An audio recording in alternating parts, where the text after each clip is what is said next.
Graças, paz, irmãos, amém. Vamos então hoje dar continuidade à nossa série de estudos falando a respeito da família, já que estamos tratando dessa temática neste mês, como o próprio pastor Moab já nos explicou. Hoje eu estou na incumbência de falar o tema, o desafio da piedade na família. É um desafio já falar a respeito desse tema. Mas eu acredito que tudo que eu venho falar aqui, que possa, no nosso pensamento, muitas vezes pode se tratar de algo fácil na teoria, mas eu sei o tão quanto isso é complicado na prática da gente executar em nossos lares. Então, eu não quero ser tão chato aqui, ser tão longo em tudo que eu venho a falar, E eu quero tentar trazer também algumas aplicações práticas para que a gente venha conseguir praticar, após este domingo. Então, se eu vier a ser chato, os irmãos que dormem muitas das vezes, eu não ficarei ofendido. Só não ronquem muito alto para não atrapalhar o irmão do lado, tá? Vamos abrir nossas Bíblias em Atos capítulo 16. O pastor me deu esses versos como versos-chave para tratar a respeito desse assunto. A pastoral já falou um pouco a respeito de piedade no lar, piedade na família, e a gente vai falar um pouco disso também hoje. Atos capítulo 16, nós vamos ler do verso 30 ao verso 32. Apenas 2 versos. Eu vou estar acompanhando no Data Show para facilitar que a gente tenha a mesma linguagem. Diz assim a palavra de Deus. Depois, trazendo-os para fora, disse: Senhores, que devo fazer para que seja salvo? Eles responderam: creia no Senhor Jesus e você será salvo, você e toda a sua casa.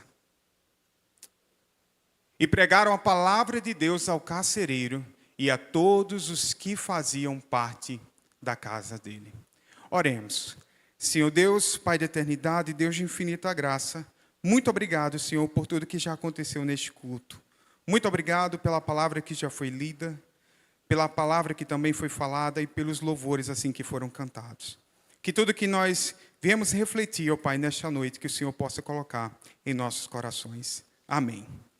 Meus irmãos, o capítulo 16 de Atos, a gente assiste até então um drama que eu acredito ser o mais interessante do livro de Atos, que é o capítulo 16.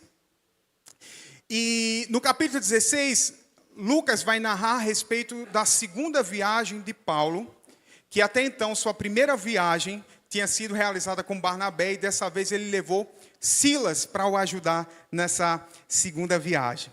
E nesta ocasião, do capítulo 16, narra a experiência desses homens naquela região da Macedônia, e mais precisamente em Filipos. E coisas brilhantes aconteceram naquele lugar. Logo quando Paulo chega, ele se encontra com várias mulheres que tinham um ponto de encontro ali para estar louvando a Deus, para estar pregando a respeito da palavra. E logo no início do capítulo 16, então, Paulo prega a palavra e a gente vê a conversão de Lídia, e já no capítulo 16, a gente vê que Lídia se converte, a sua família se converte, e todos eles são batizados. Porém, Paulo e Silas, naquela região, estavam sendo perturbados o tempo todo por uma mulher que era escrava, e ela estava possessa pelo espírito de adivinhação. Mas olha que interessante, vocês imaginem, se vocês tivessem uma pessoa que conseguisse dizer no ouvido de vocês, todas as vezes que a Mega Sena fosse ter jogo, ele conseguisse dizer os números. Era mais ou menos isso que aquela mulher possessa fazia. E ela trazia muito dinheiro para os seus senhores. Só que aquela mulher possessa estava perturbando Paulo, e a palavra de Deus diz que ele ficou indignado, e ele foi lá, então, trouxe cura para aquela mulher, tirou o espírito de adivinhação que estava sobre ela, mas os senhores ficaram extremamente chateados, porque ela trazia lucro para eles. Então, o que é que eles fizeram? Naquela época já existia fake news, tá? Eles chegaram para a guarda romana, a autoridade romana, e disseram: olha, esses homens estão pregando aqui uma religião que até então não se pode pregar porque nós somos romanos. Isso era uma mentira. E aí, Paulo e Silas, então, sofrem diversos açoites, isso é narrado no capítulo 16, e logo depois é jogado na prisão. Mas eles não são jogados de qualquer maneira. Não é uma simples cela. Eles foram presos como bandidos, como os piores bandidos de Roma. Porque, além de ter sido jogados naquela cela, Paulo e Silas ainda foram amarrados, depois de sofrerem diversos açoites. Mas a Bíblia diz que, mesmo tudo isso, o sofrimento daqueles homens não calaram a voz deles. E eles começaram a louvar naquela prisão. Eles começaram a cantar naquela prisão. E aí Deus vem e intervém através de um terremoto. Ele usa a natureza para poder fazer o seu querer. E um terremoto acontece e abala todas as cadeias daquelas prisões. E aí Paulo e Silas, se quisesse, poderiam ter saído. Todos os prisioneiros daquela prisão poderiam ter saído. O carcereiro que estava tomando de conta fica desesperado, porque se eles tivessem saído, se todos tivessem saído, fugido, muito provavelmente ele pagaria essa pena por ter deixado todo mundo ter saído. Só que o carcereiro, então, desesperado, com medo, tenta se suicidar, tenta se matar. E aí vem Paulo e diz: não, calma lá, ninguém saiu. E através do testemunho, então, de Paulo e Silas, aquele homem pergunta, a gente chega aos versos que nós acabamos de ler, o verso 30, eu queria que os irmãos colocassem de novo, né? E a gente chega. Depois, trazendo para fora o carcereiro, né, disse: senhores, que devo fazer para que seja salvo? E a gente vê que essa história termina de forma linda, brilhante. Eles respondem: creia no Senhor e você será salvo, você e toda a sua casa. Verso 32, para a gente ler de novo. E pregaram a palavra de Deus ao carcereiro e a todos os que faziam parte de sua casa. Por isso que eu acho que é um dos melhores dramas que Lucas vai narrar no livro de Atos. Mas sabe o que é mais interessante? E que os irmãos podem fazer a mesma pergunta que eu fiz quando eu estava lendo a respeito desses versos. Eles se converteram, mas e o depois? O que é que aconteceu com aquela família? O que é que aconteceu com a família de Lídia? O que é que aconteceu com a família do carcereiro? A Bíblia não fala, a Bíblia não, mesmo na carta de Paulo aos Filipenses, a gente não vê nada a respeito dessa família, da família do carcereiro. Então, com a permissão de Deus, a gente só pode imaginar o que é que pode ter acontecido. A gente pode se perguntar: será que os filhos dos carcereiros menores, quando iam para o culto, ficavam fazendo barulho, ficavam correndo para um lado e para o outro? Inclusive, geralmente, é coisa que crianças fazem, tá? A gente precisa, eu sei que com muita dificuldade, mas começar a normalizar que as crianças fazem barulho e as crianças correm mesmo. Muitas das vezes a gente tem adulto que se comporta como criança no culto, né? Então as crianças, elas vão se comportar como criança nos cultos. Então a gente fica imaginando: será que o carcereiro, as crianças ficaram correndo? Será que a mulher entrou para o grupo de canto ali da Judéia? Aliás, da igreja de Filipos? Será que o carcereiro virou um diácono? Ou futuramente virou um presbítero? São coisas que nós não sabemos, mas pedimos permissão a Deus para imaginar. Mas muito provavelmente eles continuaram sendo membros daquela igreja que acabou de ser fundada por Paulo e Silas. Mas existe uma outra pergunta que eu também faço: como será que ficou a casa do carcereiro? Como é que eles se comportavam no seu dia a dia? Como é que será que era a rotina da casa ali depois da conversão? Olha, nós não sabemos de fato ao certo como é que eles se comportavam no seu dia a dia. Mas eu imagino que tanto a mulher como o marido acordavam cedinho, e assim como eu, você, de uma família com criança, tinha que acordar cedo para colocar comida na panela, fazer café da manhã. A criança devia dar trabalho para acordar cedinho, para ir para a escola. A mãe devia se estressar na hora de arrumar a criança. O marido, que estava também estressado porque não encontrava a sua farda, já que ele que era carcereiro, ia ter que trabalhar. Muito provavelmente, essas coisas que acontecem no nosso dia a dia hoje, acontecia também na casa do carcereiro e de todas as outras famílias daquela região. E muito provavelmente, então, você deva assim, ter se identificado quando eu fico falando a respeito do que pode ter acontecido, como era a rotina deles, né? Então, percebam que mesmo sendo fruto, nesse momento de minha imaginação, é muito provável que, ao longo dos séculos e culturas, as famílias tenham os mesmos desafios. E assim nós podemos perguntar, então, mesmo com essa rotina louca, mesmo com essa rotina que nós temos pesada, de trabalho, de filho na escola, de uma mãe muitas das vezes cansada com as rotinas do lar, é possível nós termos um lar centralizado na adoração? Mesmo dessa maneira, Max, à medida que você fala, eu estou vendo o meu lar. É desse jeito, é uma loucura, é uma bagunça. Mas será que é possível, mesmo dessa forma, eu ter um lar piedoso? Eu ter um lar centralizado na adoração a Deus? Um verdadeiro lar cristão? A primeira coisa que nós devemos entender é que as nossas famílias, a família real, não são as famílias dos comerciais de margarina. Vocês já perceberam como é que são os comerciais de margarina? A família fica ao redor lá da mesa, é todo mundo rindo, né? É uma família bonita, é uma família padrão. Olha, esses comerciais de margarina, eles são verdadeiros obras de arte da publicidade. Porque ele nos faz achar que aquela família bonita é a normal, é a ideal ao lar cristão ser alcançado.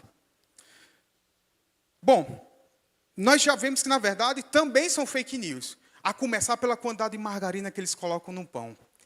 Se a gente fizesse o mesmo, muito provavelmente nós estaríamos com colesterol extremamente alto e diversos outros problemas de saúde.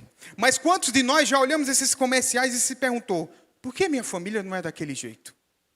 Por que eu não tenho uma família que fica ao redor da mesa e fica todo mundo rindo dessa forma? E eu quero dizer a vocês que a ideia de uma família perfeita, de um lugar perfeito, não é um ideal bíblico. No lar, todo mundo falha. No lar, todo mundo é pecador. Marido, mulher, até o seu cãozinho, ele está entregue ao pecado. Veja quantas vezes ele fez xixi num canto que você pediu para ele não fazer. Então, dentro de um lar, essa visão perfeita que os comerciais de margarina querem nos passar, não é bíblica. O lar cristão, ele tem muita coisa boa, mas por vezes as coisas não estão dentro das situações mais ideais.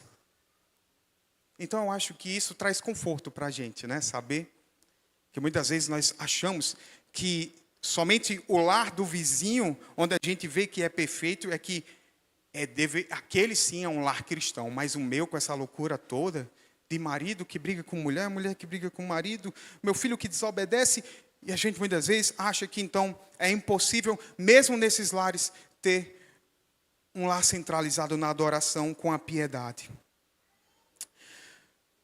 Isso então é uma realidade, nós nem precisamos imaginar isso tudo que eu estive falando. Mas eu quero dizer que essa relação perfeita que nós queremos um dia alcançar, ela só será alcançada no céu. E isso a gente, então, aqui na terra, nós não precisamos romantizar. E isso nos leva a uma nova pergunta. Então, o que é que difere o meu lar, com toda essa rotina louca? O que é que difere o meu lar dos lares de não cristãos? Porque os lares não cristãos também têm essa mesma rotina louca que a minha. Bom, essa pergunta é a mais fácil de responder. E eu digo a vocês que a grande diferença é porque na casa do crente, as pessoas conseguem admitir os fatos que eu acabei de falar. Elas conseguem compreender o problema que nós estamos metidos a respeito do pecado. E a família do crente sabe que a solução está em Cristo. Então, a grande diferença do seu lar de crentes não é exatamente a sua rotina, mas em entender o desafio que nós temos de enfrentar o pecado. E assim eu quero trazer nesse ponto chamado o problema. Nós temos um problema então que atrapalha, que é o nosso principal desafio de nós termos um lar piedoso. E eu gostaria que os irmãos abrissem a Bíblia no livro de Tito, capítulo 2, verso 11 e 12. Eu vou ler poucos versos, mas esse eu quero ler porque eu acredito que o problema está aí. Diz o seguinte: porque a graça de Deus se manifestou trazendo salvação a todos. Ela nos educa para que, renegadas a impiedade e as paixões mundanas, vivamos este mundo de forma sensata, justa e piedosa.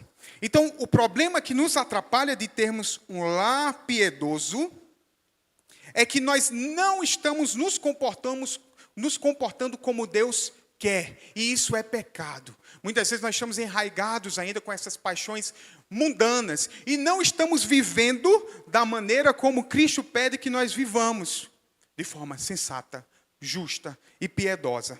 Então, o pecado é nosso principal desafio. Então, já que estamos falando que o problema está no pecado, nós também podemos afirmar que a piedade do lar pode ser alcançada na esperança de que Cristo pode nos ajudar. Se a gente abrir a carta de Hebreus, capítulo 2, 18, vai dizer que o próprio Cristo passou por tentações e Ele há de nos ajudar. Então, mamães, papais, filhas e filhos, existe uma esperança para os nossos lares.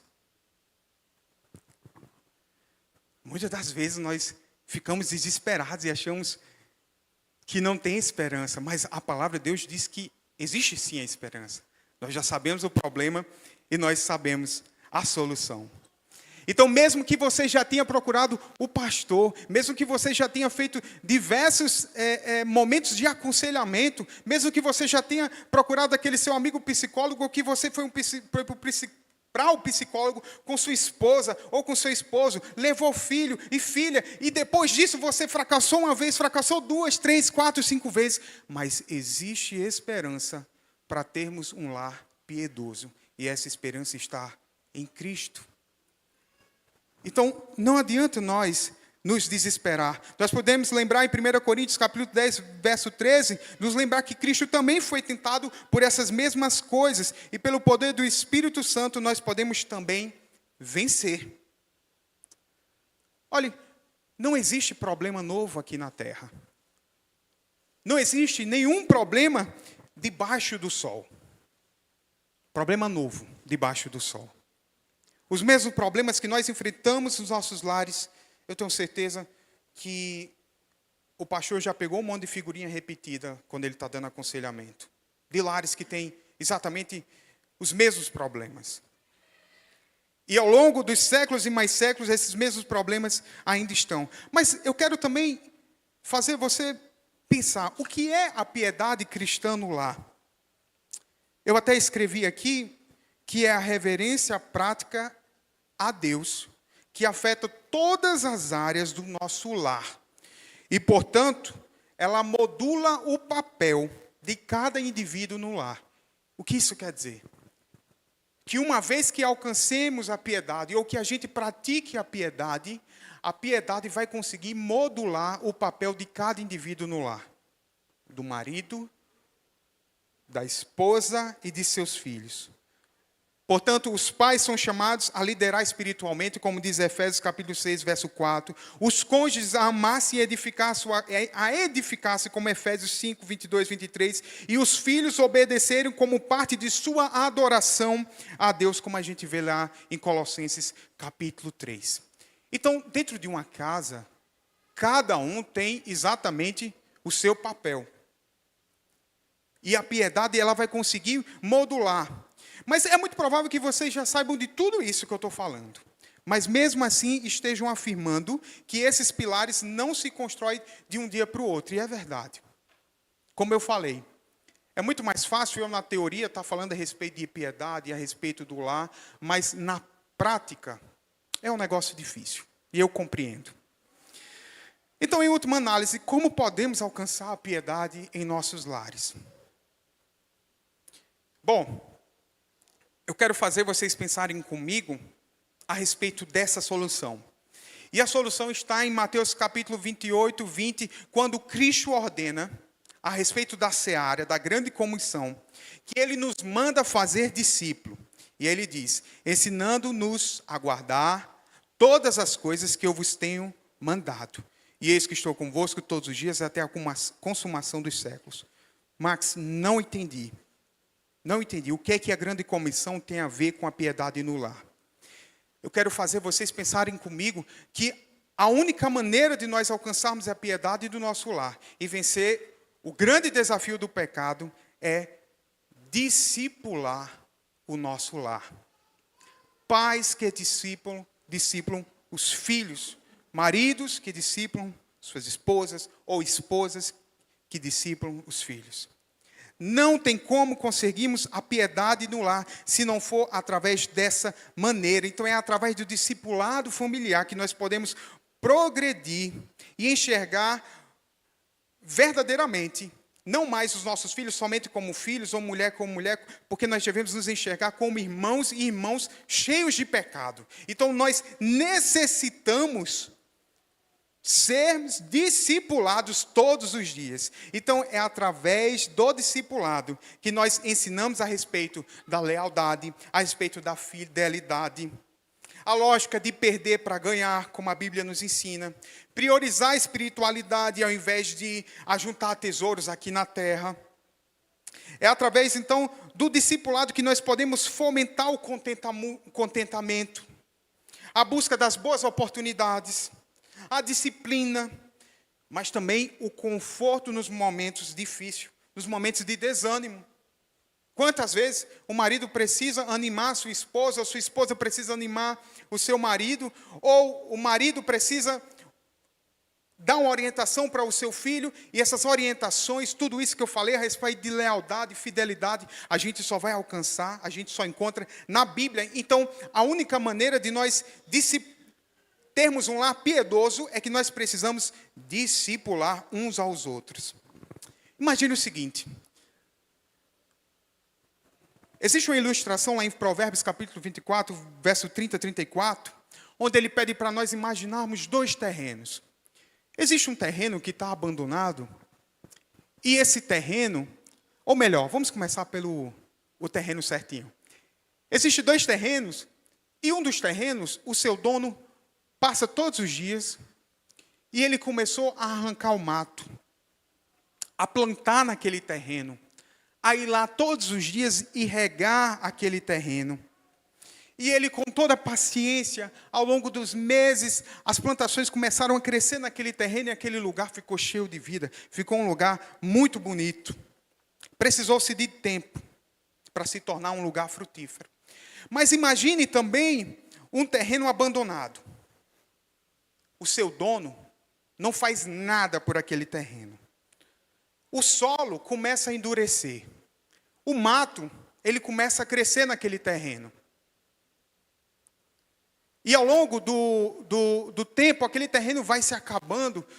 Não nasce mais nada de bom lá, a não ser o mato. Imagine que um lar que negligencia a Deus e o discipulado é como esse terreno abandonado. Ao longo do tempo, esse terreno ele vai ficando feio, o solo vai ficando duro. E quando nós temos um abandono espiritual, lembre disso. O abandono espiritual, ele não produz neutralidade. O terreno que foi abandonado não nasceu nada, nasceu mato. E é justamente aí onde está o grande problema. Lembre que na nossa casa, ou melhor, lembre que no terreno do preguiçoso, na casa do preguiçoso, no terreno que ficou abandonado, ele se encheu de mato, e em Provérbios diz que se encheu de espinhos, não porque alguém plantou mato ou espinhos, mas é justamente porque sempre vai nascer alguma coisa. Max, onde é que você quer chegar com isso? Eu quero chegar que um coração que não é discipulado é como um terreno abandonado. Ele logo vai nascer coisas do mundo que não serão pais que precisarão plantar. Vocês não vão precisar plantar mato ou espinho no coração dos seus filhos. O mundo já vai fazer isso. Então perceba que a falta de discipulado no lar não produz neutralidade e vai produzir um monte de coisa ruim. E são justamente nesses terrenos neutros que o mundo vai semear ideologias, vícios, vaidade e incredulidade no coração de seus filhos, ou no coração da sua esposa, ou no coração de seu marido. Então, um lar onde a gente não compartilha a palavra de Deus, ele não está sujeito a somente ficar sem Deus, mas também de fazer amizade com o diabo. Então, se você não ensinar que o homem nasceu homem mesmo, e mulher, mulher, e todos a imagem de Deus, o mundo logo vai ensinar o seu filho a respeito da ideologia de gênero. Se os pais não ensinar que nós nascemos para a glória de Deus, como diz 1 Coríntios 10:31, o mundo logo vai apresentar propósitos falsos e o seu filho logo vai se tornar um idólatra. Se você não ler a Bíblia com o seu filho, logo o algoritmo do YouTube, do Instagram, do LinkedIn vai ficar mandando uma série de mensagens e vai começar a moldar a cabeça dele e o coração dele, que deveria ser um papel dos pais junto com a Bíblia. E a casa que não tem tempo para devocionais em família, discipulado em família, ela logo será dominada por séries, jogos, redes sociais. E ela deixará de ser um lar para ser simplesmente um restaurante e um dormitório, onde a gente vai só para comer e depois dormir. Perceba que nós estamos diante de um grande desafio, mas nós já sabemos a resposta. A resposta para nós alcançarmos a piedade no lar, então, é através do discipulado. Max, onde é que eu começo o discipulado no lar? Bom, eu coloquei aqui que o discipulado começa com o pai. Eu quero chamar a atenção nesse momento para a figura paterna, mas mesmo entendendo que, até talvez aqui mesmo na igreja, existem lares que não têm a figura paterna, mas tenho certeza que Deus utiliza mães, avós, como verdadeiras líderes espirituais, a exemplo de Timóteo, né, que foi educado pela sua mãe e pela sua avó. Mas nesse momento, eu quero pensar como pai que sou, que acho importante trazer a responsabilidade para os papais a respeito disso. De entender que são verdadeiros líderes espirituais para os seus filhos. Então, o discipulado começa nesse entendimento do pai, de entender que é um líder espiritual. Em um artigo que eu estava lendo na internet, de um pastor, o artigo é em inglês, mas em português ele se chama Cultivando o Discipulado Cristão na Família. E ele traz insights a respeito da vida do reformador Martinho Lutero e da sua relação com sua família. E eu quero compartilhar com vocês alguns insights que tem lá. Lutero utilizava o catecismo menor para instruir seus filhos a despeito do significado da Santa Ceia, a respeito da importância de orar no início do dia e no final do dia, e como agradecer a Deus pelas refeições. Ainda diz que, inclusive, Lutero ensinava os seus filhos a aprender o credo dos apóstolos, a oração de Cristo, Tudo isso, Martinho Lutero ensinava para os seus filhos. Talvez tenha pessoa que esteja pensando aí devagar, mas você está falando Martinho Lutero, quem sou eu? Mas perceba que Lutero não fez nada de difícil.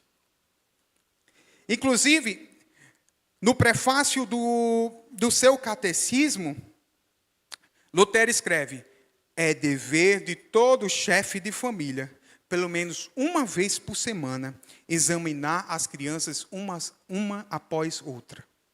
Então Lutero chamava os seus pequenos e ficava fazendo perguntas, examinando, para saber o que eles sabiam a respeito da Bíblia e a respeito daquilo que tanto o pai quanto a mãe estavam ensinando com eles. Então perceba como funciona um lar onde o discipulado acontece dia após dia, mas perceba a responsabilidade da figura paterna aqui. Ou do chefe da família, que no caso também possa ser uma mulher.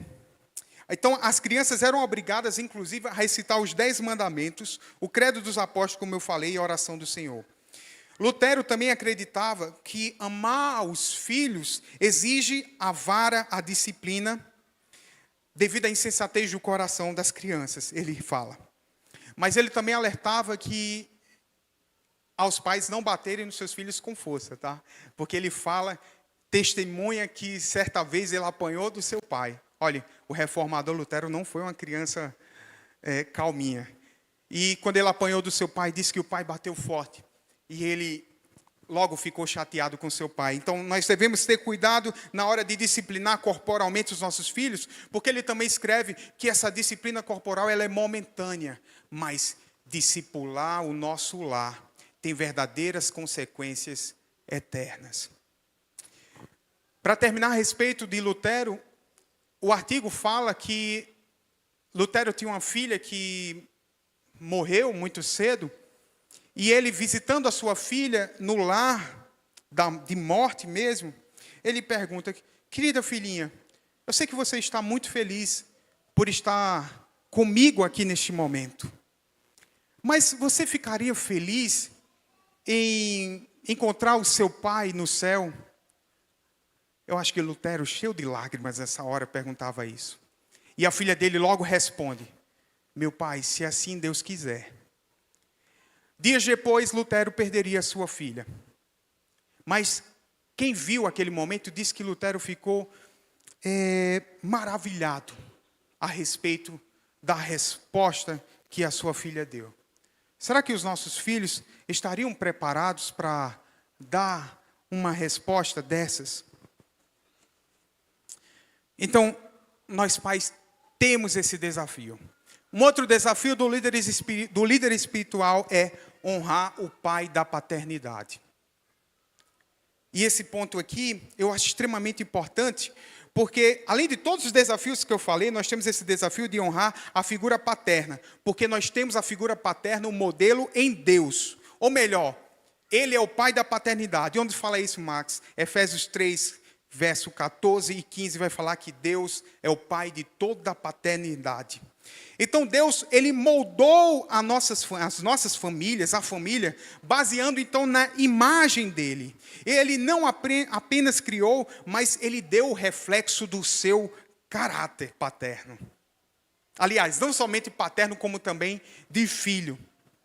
Imagine só, se a gente pega um espelho e coloca esse espelho de frente para o sol, aquele espelho ele não tem luz própria, mas logo ele vai começar a refletir a gloriosa luz que vem do sol.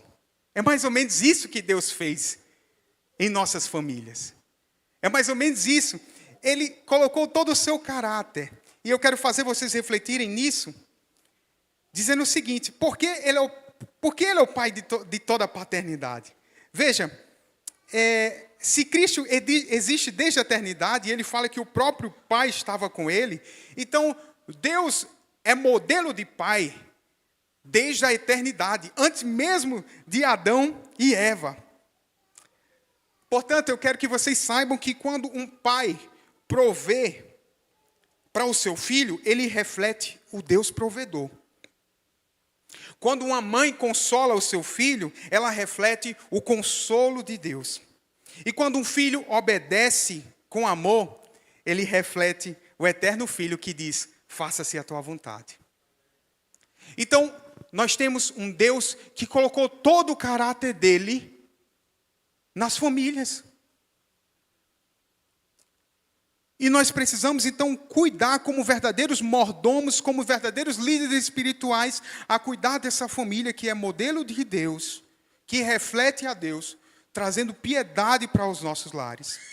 Então, é por isso que uma família ela não pode ser produto de uma cultura moderna. Uma família é uma verdadeira instituição teológica. Então, sabendo disso, que a paternidade revela a Deus, nós devemos nos perguntar, como nós, pais, estamos nos saindo? Ou se Deus também, o Filho, Cristo, é o verdadeiro Filho dos filhos, se é que a gente pode dizer assim também, os filhos também podem se perguntar, como eu estou saindo? Será que eu estou sendo um filho obediente? Nós temos diversos exemplos da Bíblia. Josué é um verdadeiro exemplo. Eu quero somente falar um ponto a respeito de Josué, que logo no capítulo 24, quando está terminando o livro de Josué, lá no verso 15, ele, depois que chamou a todos os líderes, ele diz, venham todos aqui. Aí ele convoca todos a abandonar a idolatria que estava em Israel, e logo depois vai dizer, olhe, eu não sei vocês, mas eu e minha casa serviremos a Deus. Perceba que Josué, como líder espiritual da sua casa, ele não foi perguntar a opinião dos seus filhos, ele não foi perguntar a opinião da sua esposa. Ei, peraí, será que nós podemos servir a Deus, largar a idolatria? Não, ele, como líder espiritual, como pai de uma casa piedosa, ele foi lá e disse, eu e minha casa serviremos a Deus. Então, muitas das vezes, um líder espiritual, ele tem que agir exatamente dessa mesma forma. Porque da mesma forma que Josué estava protegendo sua família da idolatria, que era recorrente em Israel, nós precisamos também proteger os nossos filhos da idolatria que está por vir. E o livro de Josué vai terminar dizendo que aquilo que Josué tomou como decisão trouxe consequências boas para diversas outras gerações de Israel. Então perceba que quando a gente discipula os nossos lares, nós podemos ter, uma liderança espiritual pode ter consequências duradouras para as próximas gerações de sua família. Então, quais consequências nós estamos deixando para as nossas famílias? Imagine, fala-se de uma história de um pai que sempre ia trabalhar na roça e ele caminhava pelo aquele milharal diversos quilômetros todos os dias. E o seu filho pequeno gostava de acompanhá-lo. Mas o filho, como o terreno era muito grande, o filho já tinha se perdido algumas vezes. Mas o filho foi lá e pensou bem e disse, meu pai sempre deixa pegada. E ele começou a acompanhar o seu pai nas pegadas que ele deixava. E ele sempre se encontrava com o seu pai, porque o pai tinha deixado marcas na terra, no terreno. Eu pergunto, nós como pais, que marcas nós estamos deixando nesses terrenos? Que passos os nossos filhos estão vendo em nós? Quais caminhos os nossos filhos estão trilhando? Eu quero terminar com algo mais prático a respeito da piedade no lar, que é a respeito do culto doméstico. Eu quero dizer que lá em casa, como tantas outras casas, também falha nessa parte. Mas o discipulado no lar ela só ocorre quando nós conseguimos infiltrar, ter o culto doméstico no lar. A primeira coisa, nós precisamos, dia após dia, criar rotinas. Um culto doméstico, ele precisa de consistência. Não faça culto doméstico só quando você tem tempo para fazer, porque senão você vai passar a ideia para os seus filhos de que você está dando para Deus somente quando você tem sobra de tempo. E aí a gente esquece do pressuposto, do princípio de buscar primeiro o reino de Deus. Então, para o culto doméstico funcionar, além de líderes espirituais, nós precisamos ter consistência, uma boa rotina no lar. Né? Até mesmo porque uma má rotina ela vai trazer desorganização e esquecimentos frequentes, e logo depois do tempo vocês vão começar a se desinteressar pelo culto familiar. E aí vocês podem até dizer, olha, mas meus filhos pequenos, eles não ficam quietos. Eu até já falei a respeito disso no início. O normal é que os filhos pequenos não fiquem quietos. Mas nós temos esse desafio de implantar o culto doméstico em nossos lares. E mesmo com os filhos fazendo barulho, nós podemos sim. Então, comecem. Max, como é que funciona o culto doméstico? Primeiro, existem louvores, tá? E mesmo com os pequenos, cante músicas aí de 3 palavrinhas. Pedro, João no barquinho e Tiago no barquinho. Façam eles entenderem, ensinem a respeito das canções. O tempo não vai me permitir, mas eu teria uma série de coisas para falar a respeito da música, das canções no culto doméstico. Até mesmo porque, veja, que lá em Colossenses capítulo 3, verso 16, Paulo vai dizer, ensinando-vos e admoestando-vos uns aos outros com salmos, hinos e cânticos espirituais. Ah, Max, mas eu sou tão desafinado. Lá em casa ninguém canta bem. Mas vai, meu irmão, vai na fé. Coloca os meninos para cantarem. Não tem ninguém para tocar, coloca um playback e vai cantando. As músicas nos ajudam a memorizar a respeito da palavra de Deus. Existe tanta música ruim aí fora que a gente acaba decorando a letra, né? De tanto que a melodia e o ritmo é bom. Então, cantem louvores. Ali é a palavra de Deus com melodia. Exercite a memorização como Lutero fazia com seus filhos. Comece a decorar realmente versículos. Eu tenho uma dificuldade enorme de memorização. Esses dias, inclusive, comecei a suplementar a minha B12. Tomara que seja só isso. Mas comecem a exercitar a memorização. Começamos a decorar verdadeiros versos, porque veja que interessante. Para o judeu, a questão do coração não é o centro somente das emoções como nós do Ocidente cremos. Para o judeu, por exemplo, o coração é o centro da totalidade. E, portanto, ele fala sobre intelecto, vontade e afeição. Então, o judeu decorava muitos versos porque os versos se tornavam familiar. E veja como é lindo, né? Quando a gente pega uma pessoa que está doente ou passa por qualquer situação e a pessoa começa a recitar a Bíblia. Cada vez que acontece um problema, ela lembra de um versículo. Então, quando a palavra de Deus diz que guardei a tua palavra no meu coração para não pecar, não está falando somente de algo de afeição, mas está falando de algo que envolve intelecto. Ou seja, nós precisamos memorizar, decorar. Eu sei que isso é uma prática que foi deixada muito de lado, mas exercitem também com catecismo. Se vocês conseguirem bons catecismos que ensinam a palavra de Deus, ensinar através de perguntas e respostas. E por último, obviamente, não é que eu não deixei por último porque não é importante, mas encerre o seu culto familiar pregando, obviamente, a Bíblia. Tudo isso não precisa passar mais de 20 minutos. Do mesmo jeito, a criança não deixa, Max. Pegue, então, a Bíblia, tipo aquela que Maite ganhou aqui, quando foi apresentada, e leia aquela historinha. Ensina a respeito daquela historinha. Mas não deixe ninguém da sua casa se opor a respeito do culto doméstico. Porque a Bíblia fala que todo ser que respire, louve ao Senhor. E ela não diz, então, que são somente os crentes que devem louvar ao Senhor, mas todo ser que respire. Então, mesmo que sua casa tenha filhos que não são crentes, marido não é crente, ou mulher não é crente, exercite o culto doméstico. E, obviamente, ensine os seus filhos a orar.